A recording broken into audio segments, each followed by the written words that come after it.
The morning after Vivienne signed the divorce papers, her sister Ruth drove 40 minutes across town to be there.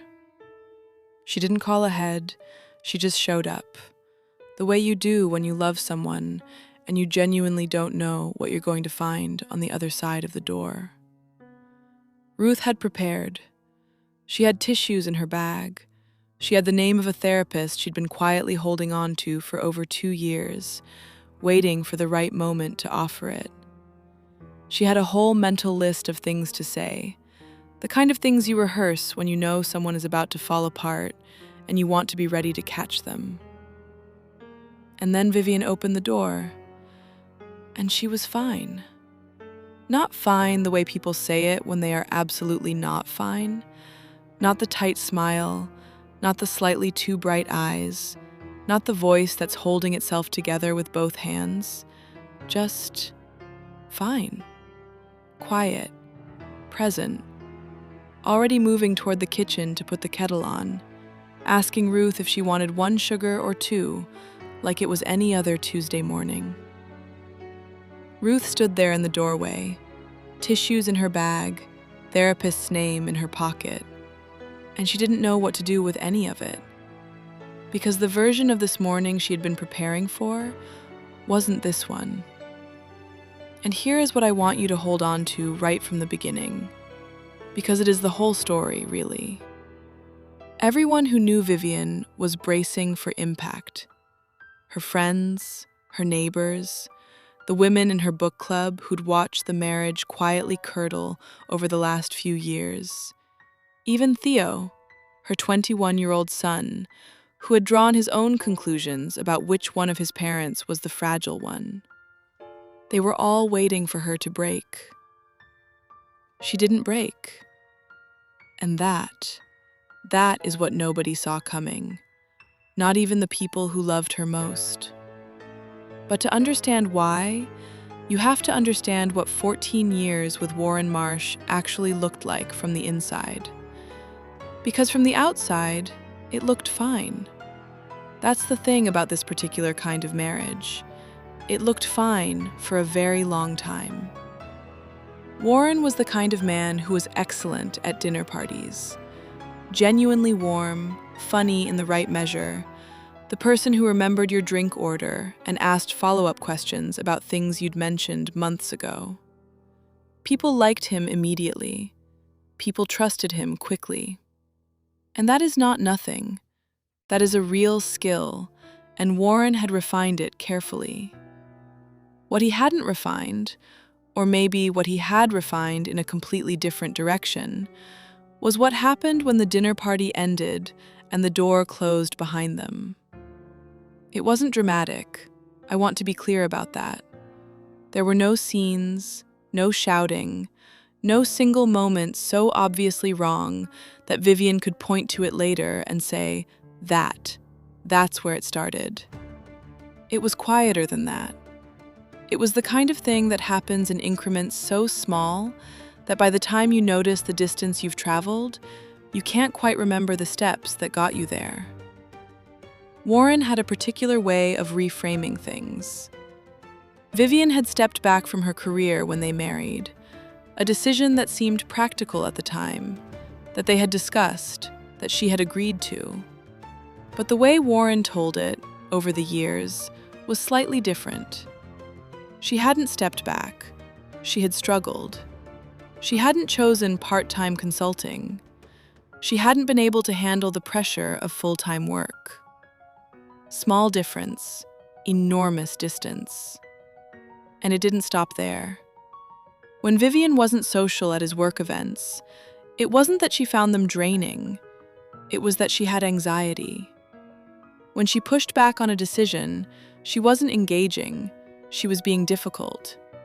When she cried, she wasn't expressing something real, she was being sensitive. He rewrote her. Not all at once, just a word here, a framing there, a version of events that was almost true but not quite. And he told it so consistently, to so many people for so many years, that it became the story everyone believed. Including, for a while, Vivienne herself. And that, right there, is the part that matters most. Because the question this story is really asking isn't what Warren did. It's how Vivienne found her way back to herself while he was still in the room. And the answer to that question starts about 2 years before anyone realized the marriage was ending. There's a specific kind of loneliness that comes from being rewritten by someone who loves you, or who says they love you, who has said it so many times and in so many warm and convincing ways that you stopped examining the gap between the words and the evidence a long time ago. Vivienne stopped examining that gap somewhere around year 4, maybe year 5. She couldn't pinpoint the exact moment later because it wasn't a moment, it was a drift. A slow, barely perceptible current that just carried her somewhere she hadn't meant to go. By year 7, she had stopped correcting him when he told the story wrong. Not because she agreed with his version, but because correcting him cost something. There was always a conversation after, always a quiet 2 days, always the particular exhausted look Warren gave her that said, "Here we go again." And she had started doing the math. What it cost to push back against the wrong version versus what it cost to just let the wrong version stand. She let it stand. More and more often, she let it stand. And here's what nobody tells you about that particular calculation.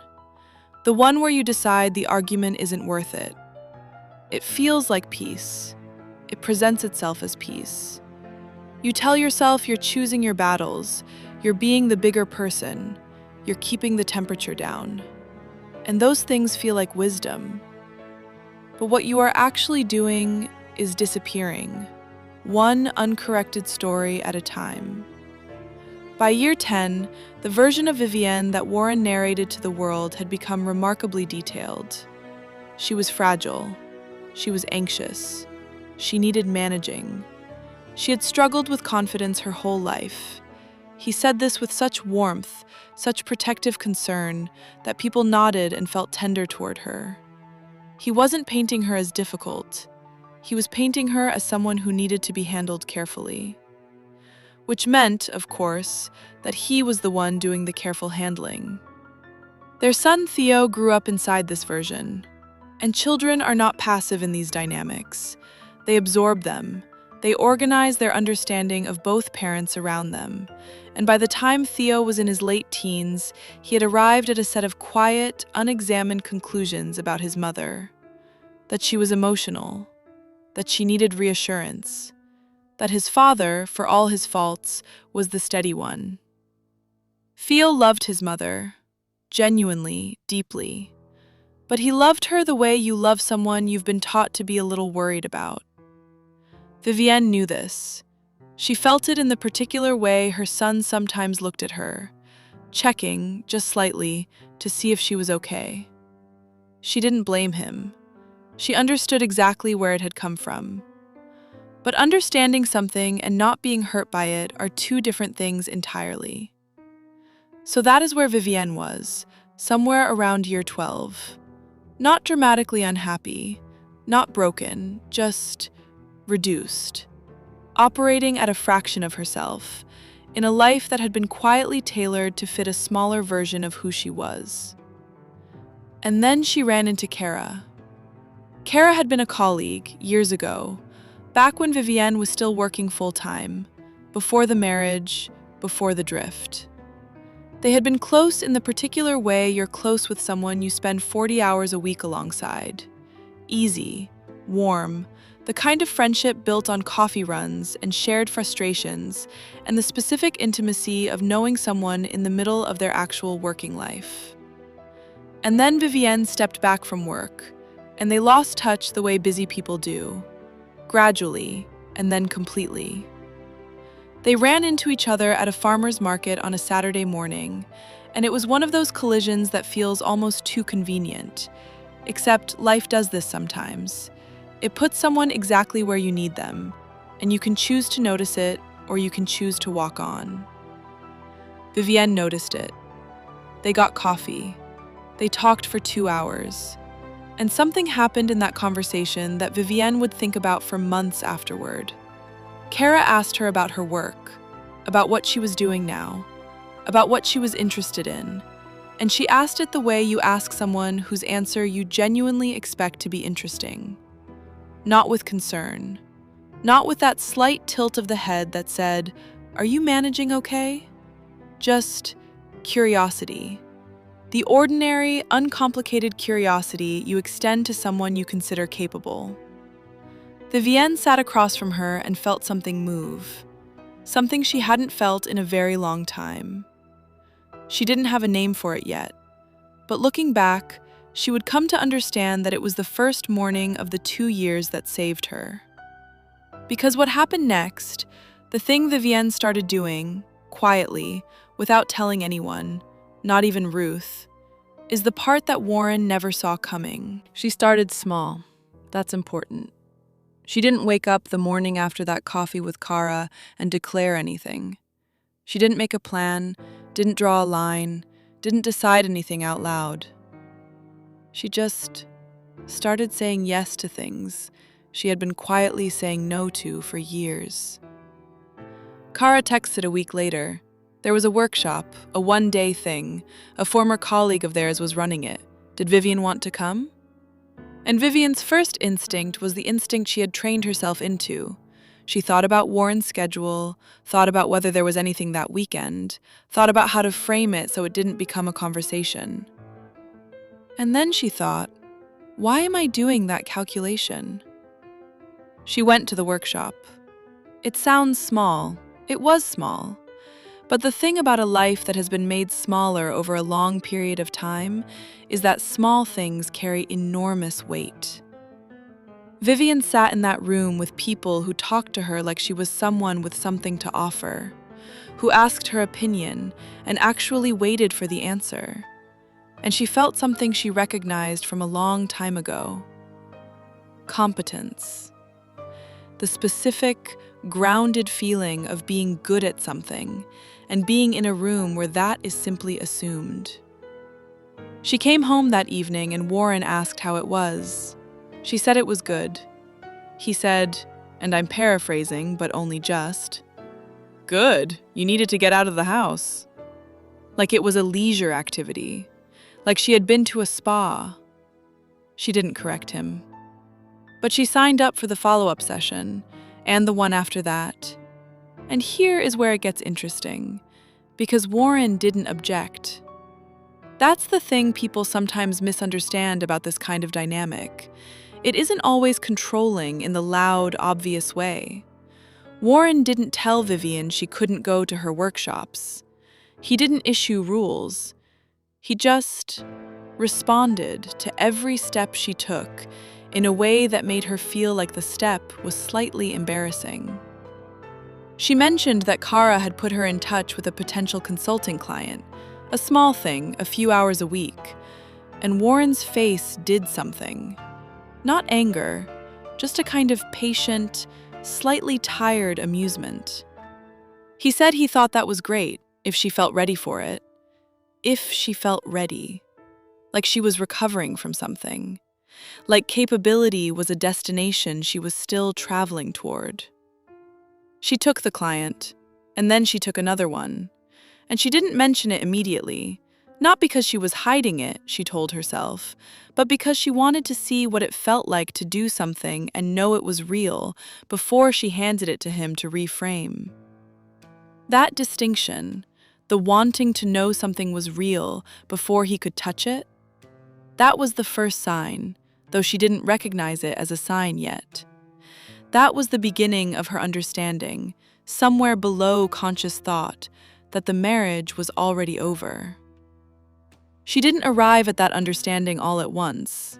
It came the way the rewriting had come, in increments, in small moments that accumulated until one day she looked at the pile of them and could finally see the shape. There was an evening, about 8 months into this quiet, parallel life she was building.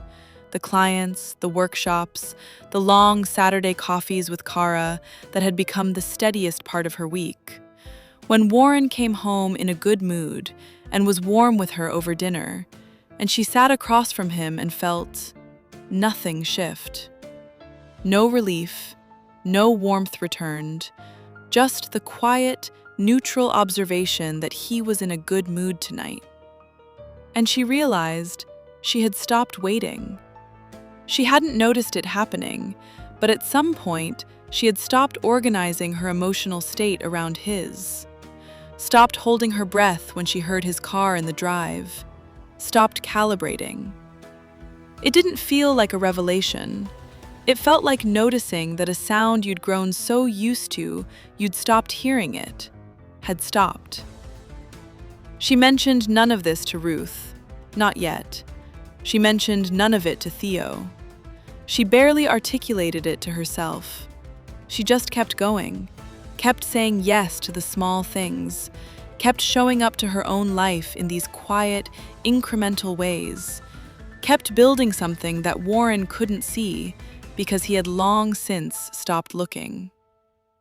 He thought he knew exactly who Vivienne was. He had spent 14 years making sure of it.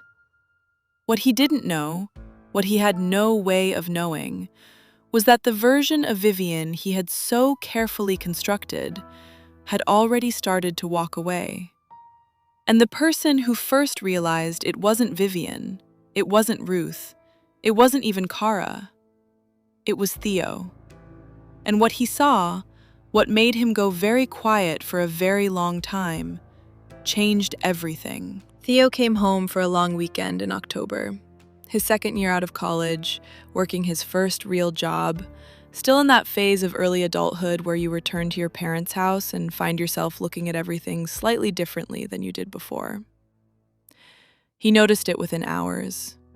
He would tell Vivienne this later, that he noticed it almost immediately, and that it confused him, and that he spent the whole first evening trying to figure out what was different.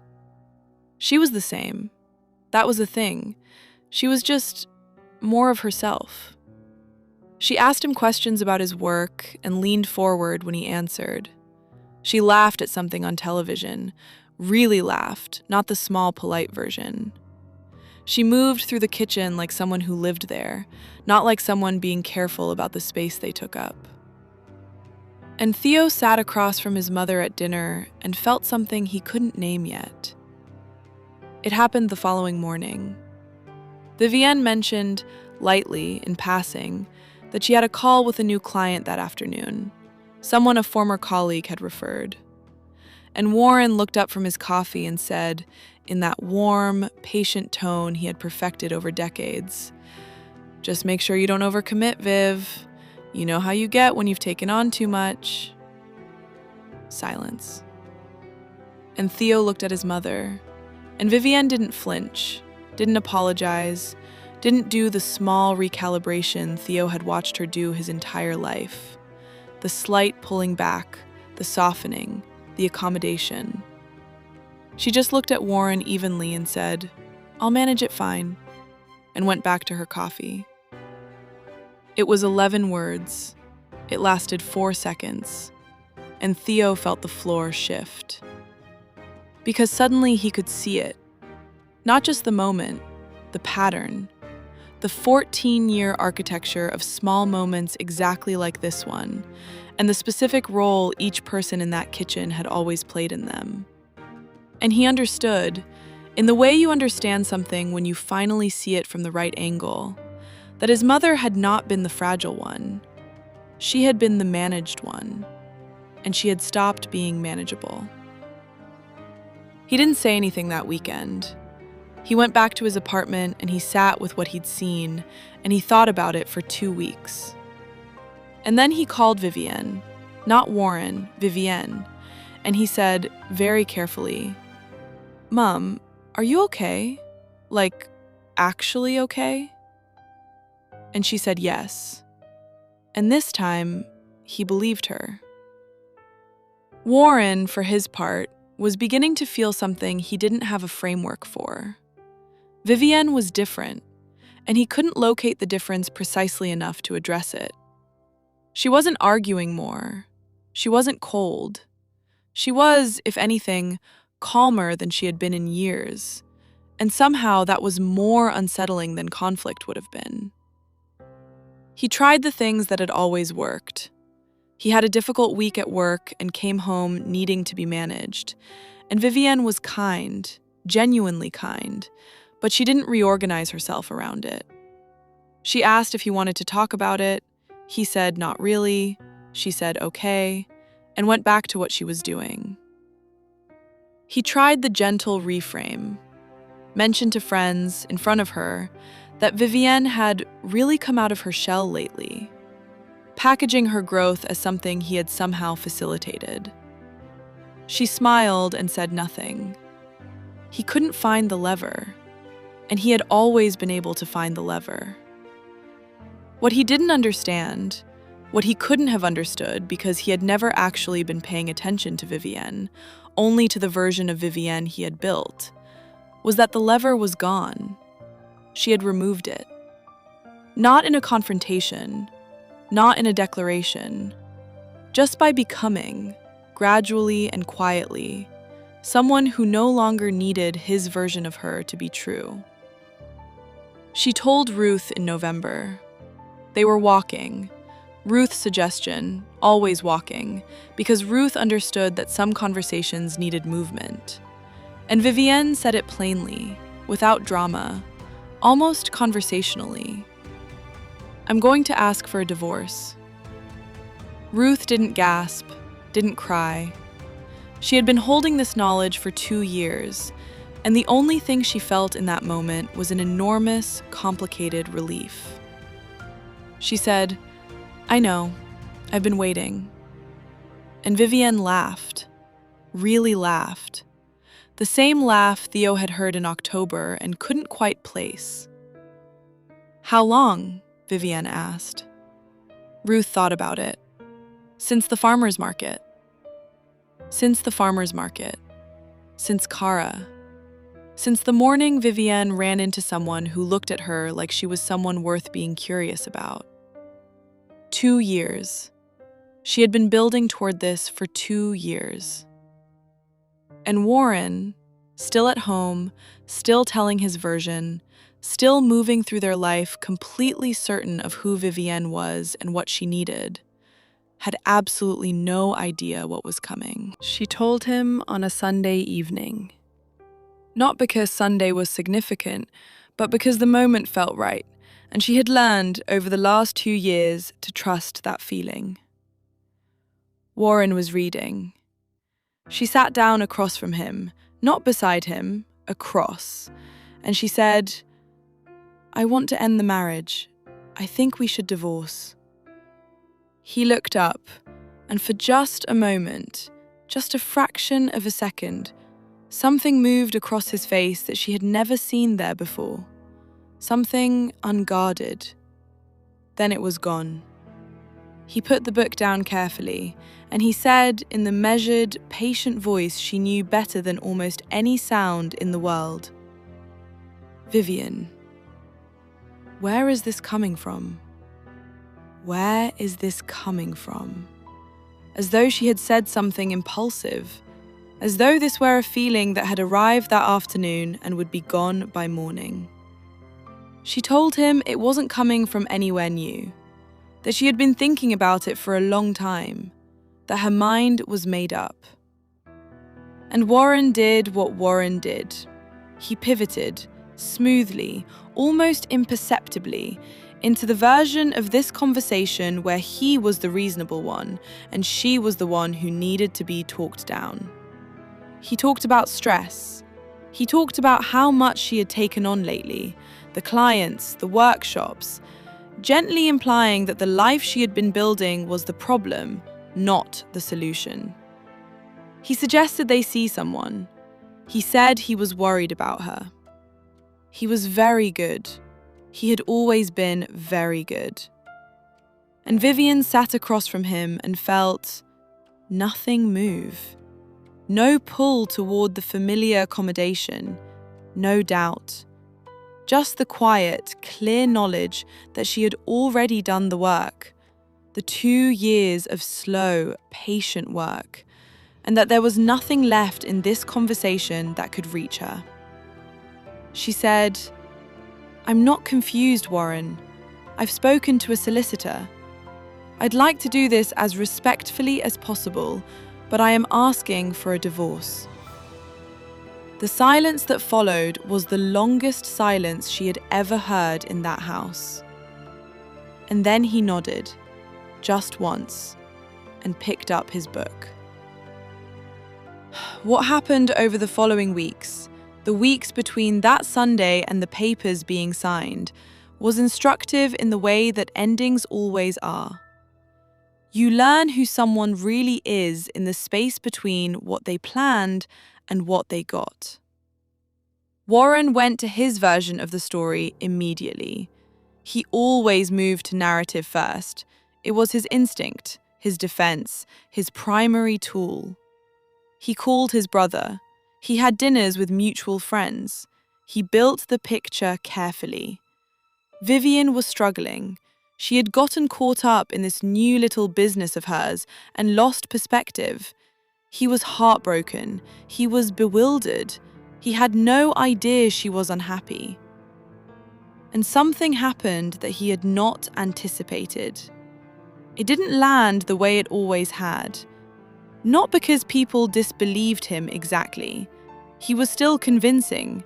He was still warm. He was still the man they'd known for years. But Vivienne had also been there for all those years.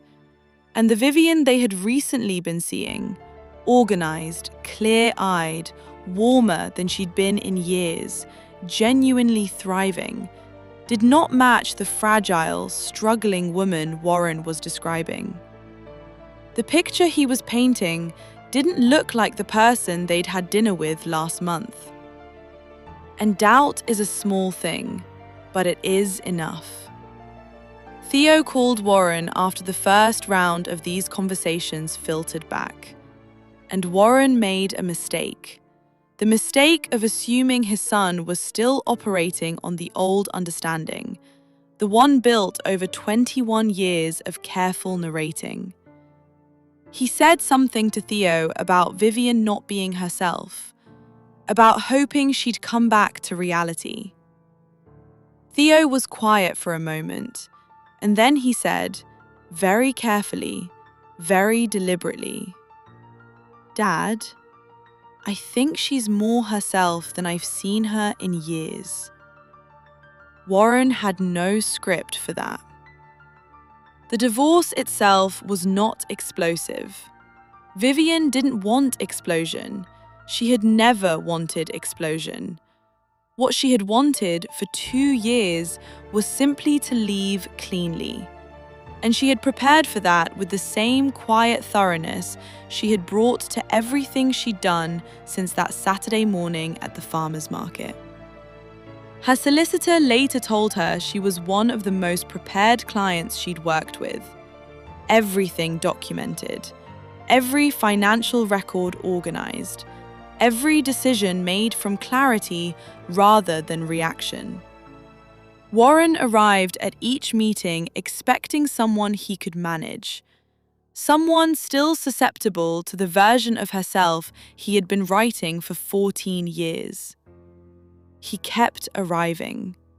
She kept not being that person. And by the time the papers were signed, by the time Vivienne sat in that kitchen the following morning and put the kettle on, while Ruth stood in the doorway with tissues in her bag and a therapist's number in her pocket, he never quite found the answer. Because the true answer was this: he had never really found her to begin with.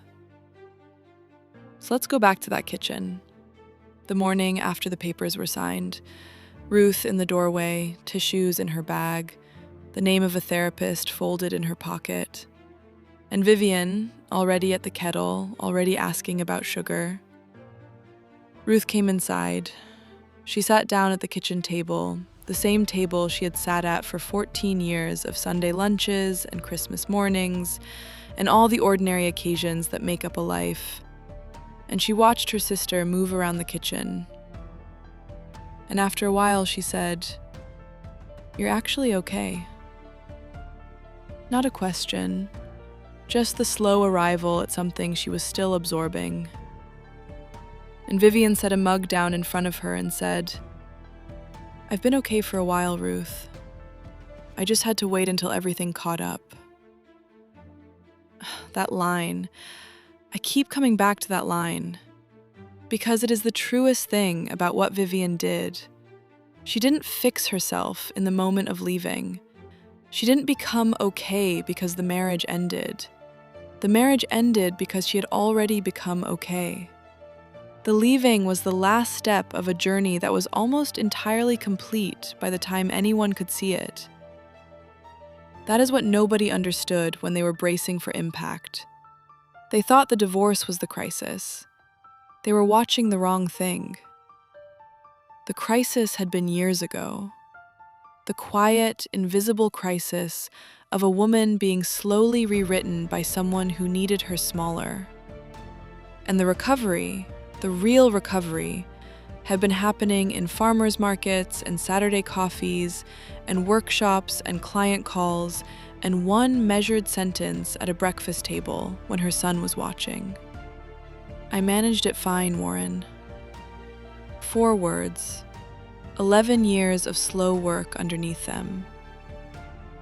If this story is landing somewhere for you, if something in it is sitting with you in a way that feels familiar, I just want to say that feeling is information. It is worth paying attention to.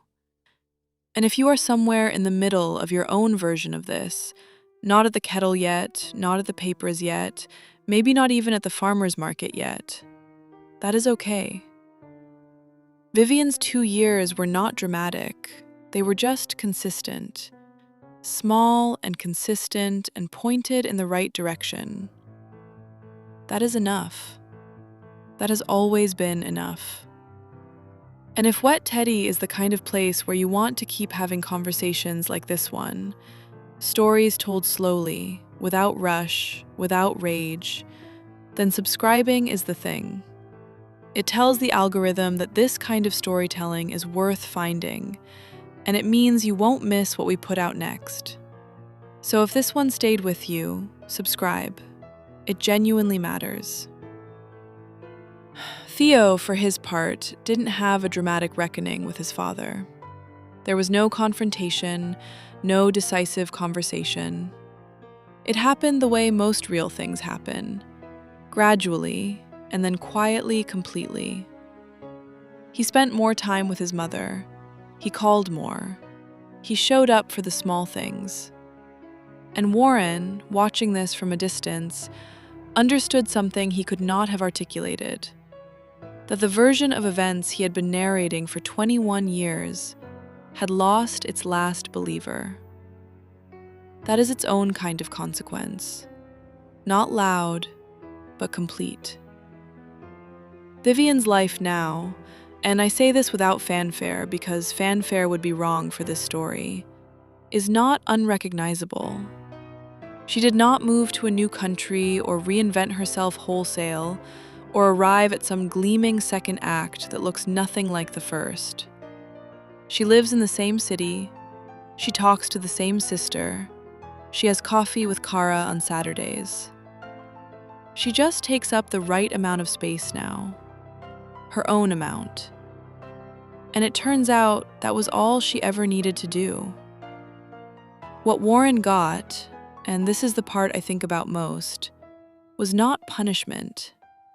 He got the quiet, permanent knowledge that the story he had been telling for 14 years did not hold, that the audience for it had dwindled, one person at a time, until he was the only one still in the room believing it. That is a particular kind of lonely. And Vivienne, standing in her kitchen, kettle on, mug in hand, did not have to do a single thing to make it happen. She just had to stop holding the story up for him. That is what wettedy is always really about, isn't it? Not the betrayal, not the confrontation. The moment someone finally puts down what was never theirs to carry. and walks back into themselves. If this one meant something to you, leave a comment. Tell me what landed. Tell me what you're sitting with. I read them. I always read them. And if you want more stories like this one, the quiet ones, the ones that don't shout, like this video. It is the simplest way to tell me to keep going. Thank you for being here. I'll see you in the next one.